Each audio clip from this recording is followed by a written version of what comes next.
At the beginning of World War I, armored trains were only in service with the German and Russian armies.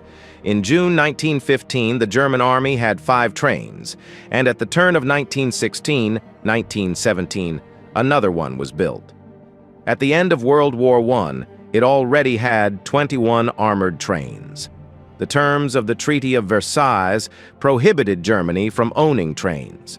They were handed over to England and France.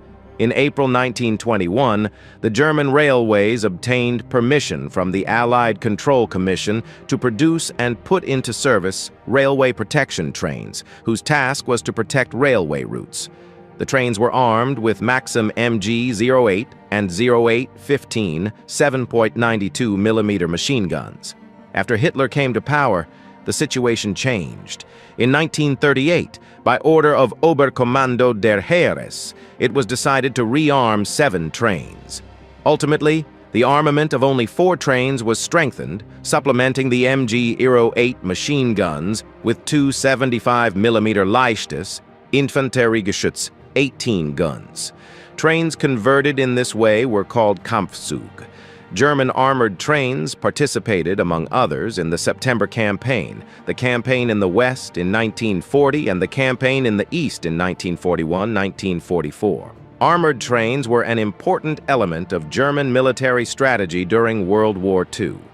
These were specially designed and armed railway trains that were intended to serve various purposes, such as supporting the front, transporting troops, and conducting defensive operations. It is worth emphasizing that German armored trains were not the only units of this type during World War II. Other countries also used armored trains, and some had their own unique designs and weapons. Despite their effectiveness in some respects, armored trains became less and less important as the conflict developed, largely due to the evolving nature of warfare and the increasing role of air power and rapidly moving mechanized units.